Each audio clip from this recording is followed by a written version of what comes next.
Bonjour à tous, bienvenue dans 30 jours d'acting avec Actrice à Hollywood. Aujourd'hui, challenge numéro 25. On avance grave dans ces 30 jours d'acting et aujourd'hui nous allons travailler sur la langue anglaise et la prononciation. On va faire quelques exercices de prononciation car demain le challenge est en anglais. Tout de suite, le challenge. Alors aujourd'hui pour ce challenge, vous allez avoir besoin d'une feuille de papier avec votre texte du challenge écrit dessus et votre stylo. Ça peut être un stylo un peu plus gros, un peu plus petit, peu importe, du moment que il fonctionne quand vous faites les exercices. Alors, la première chose à savoir quand on parle en anglais, c'est qu'on a une notion d'espace par rapport à la langue française qui est différente. Je m'explique. Par exemple, si vous prononcez le mot parfait en français, vous le prononcez ici. Si vous prononcez le mot perfect en français, vous avez perfect, vous avez de l'air qui sort. Si vous prononcez la marque Canon en français ou si vous prononcez Canon en anglais, tout de suite c'est différent. Si par exemple vous prononcez le mot terrible ou si vous prononcez terrible, c'est aussi différent. Qu'est-ce qui se passe? En fait, en français, notre bulle est ici, au niveau de la langue, très proche de notre corps. On parle très rarement avec de l'air qui sort vraiment de notre bouche. En anglais, c'est tout le contraire. Pour les lettres C, T et P, on est tout le temps en train de projeter quelque chose. C'est pour ça que par exemple dans la langue anglaise, on peut aussi avoir des sons comme mother, où on a carrément la langue qui sort de la bouche. Et ça, voilà, c'est très spécifique à la culture anglaise qui fait qu'on prend un peu plus de place dans l'espace quand on parle cette langue. Et ça, c'est quelque chose à garder en mémoire. Ça va vraiment vous aider dans vos cours d'anglais. Après ça, il y a quelque chose qu'on fait aussi en français dans les cours de diction. On utilise par exemple la phrase petit pot de beurre, l'exercice petit pot de beurre. Petit pot de beurre, quand des petits pots de beurre riseras-tu? Je me des petits pots de beurre riserai quand tous les petits pots de beurre se des petits pots de beurre riseront. Et le but, c'est vraiment de le dire un maximum de fois sans faire d'erreur, et puis sans prendre trop d'air, et puis le faire un maximum de fois, voilà. Et le but aussi, c'est de se muscler son articulation. Alors, comme en anglais, ce sont des muscles différents, vu qu'on fait des sons différents, eh bien, l'exercice consiste à dire gada bada gada bada bada gada bada gada gada bada bada gada gada bada bada gada. Ok, c'est un autre son parce que on travaille d'autres muscles en faisant ça. Donc, vous pouvez faire cet exercice aussi. Après, ce que vous pouvez faire, c'est prendre votre texte qu'on va travailler pour aujourd'hui et dire chaque mot individuellement. Pourquoi? Parce que parfois, quand on est emporté dans l'élan de dire tout son texte, les émotions et tout ça, eh bien en fait, on oublie certains sons. Voilà, c'est comme ça quand on parle une nouvelle langue. Donc au début, pour vous entraîner, même si après vous faites l'erreur, eh bien c'est bien de commencer par dire, on va le faire ici avec le texte, stay where you are.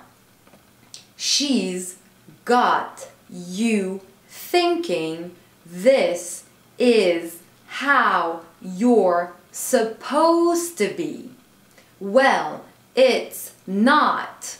Donc voilà, ça c'est ce qu'il faut faire. Alors vous allez voir que parfois, comme par exemple dans le mot supposed to be, vous terminez par un D et vous commencez par un T le prochain mot. Eh bien ça va être comme en français quand on a les deux mots les oiseaux, on ne va pas dire les oiseaux, on va s'entraîner en disant les oiseaux parce qu'il y a une liaison. Et en anglais, il y a certains mots pour lesquels il y a ce genre de choses aussi.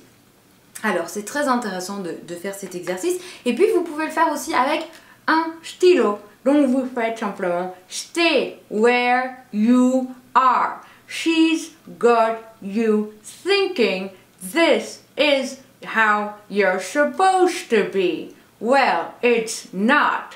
Pourquoi? Parce que ça va vraiment vous entraîner à ouvrir votre bouche beaucoup plus que vous le feriez en français. Et le but, eh bien, c'est de parler anglais et ils ouvrent plus leur bouche que nous.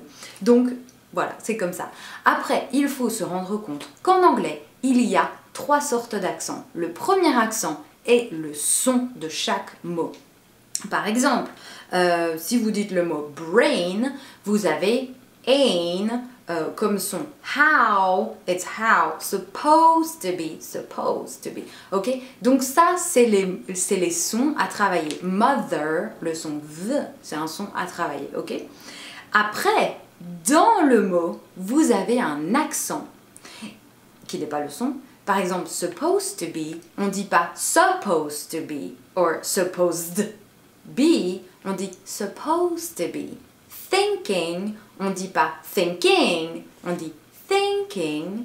Ok, donc chaque mot a un accent et ça, pour trouver l'accent, je vais vous dire tout de suite comment faire. Et puis le troisième accent qu'on a, eh bien c'est l'accent dans la phrase. Par exemple, si vous dites we are young et vous voulez insister sur le fait que on est jeune quoi, vous dites we're young. Mais si vous voulez teaser un peu quelqu'un et dire vous êtes vieux, mais we are young. Ok, donc là vous dites mais nous on est jeunes. Donc c'est un petit peu à vous de trouver cet accent là, sur quel mot vous allez insister pour donner du sens à la phrase, le sens que vous voulez lui donner. Donc pour trouver la prononciation et l'accentuation et les sons de chaque mot individuel, eh bien vous faites comme moi j'ai fait au début quand je suis arrivée ici pendant les 6 premiers mois. Chaque texte que vous avez comme celui-ci ou pour des castings, eh bien vous allez sur le site Cambridge Dictionary sur internet et vous allez taper par exemple le mot stay, vous allez recevoir la définition et puis juste à côté il va y avoir un petit icône que vous pouvez cliquer pour avoir la prononciation en anglais british et en anglais américain. Et puis là, vous pratiquez ce que vous voulez. Oui, j'ai fait ça pendant 6 mois. Pour chaque texte que j'avais, ça me prenait parfois une journée complète juste de travailler la prononciation de un texte. Mais voilà, c'est comme ça qu'on fait quand on veut travailler son accent. Et puis surtout, moi, ça fait 2 ans que je suis là, j'ai pas encore un accent parfait, on va dire qu'il est à 95%, je fais encore plein de fautes et pourtant j'ai quelqu'un à domicile, mon mari qui tous les jours me corrige et pourtant bah, c'est toujours difficile, il y a toujours des mots que je ne connais pas. Donc pour demain, faites votre maximum, le but c'est pas d'être parfait, le but c'est d'être en travail, c'est d'être en mouvement et en progrès continuel. Donc le but c'est qu'aujourd'hui vous commencez à travailler puis vous continuez à travailler après. Mais n'essayez pas pour demain d'avoir la perfection parce que ça n'arrivera pas en un jour. Et donc c'est très bien comme ça. Et on va tous faire notre challenge et le but bah, c'est de s'amuser et de faire une bonne performance et puis de faire le meilleur anglais qu'on peut faire demain au niveau qu'on a. Voilà, donc merci 1000 fois d'avoir regardé cette vidéo. Maintenant c'est à vous de faire le challenge et si vous voulez partager votre challenge avec la communauté d'Actrices à Hollywood, vous pouvez m'envoyer le lien vers votre vidéo à actricesahollywood@gmail.com. Et puis si vous voulez partager avec le reste du monde, il vous suffit d'utiliser les hashtags 30 jours d'acting et Actrices à Hollywood sur les réseaux sociaux. Et puis merci 1000 fois pour vos likes, vos commentaires, vos partages et puis pour tout ce que vous apportez dans la chaîne avec vos challenges, vos super énergies, vos commentaires, c'est vraiment génial. Merci beaucoup et à demain, on se retrouve du coup pour la vraie version demain de ce monologue. Merci et à demain.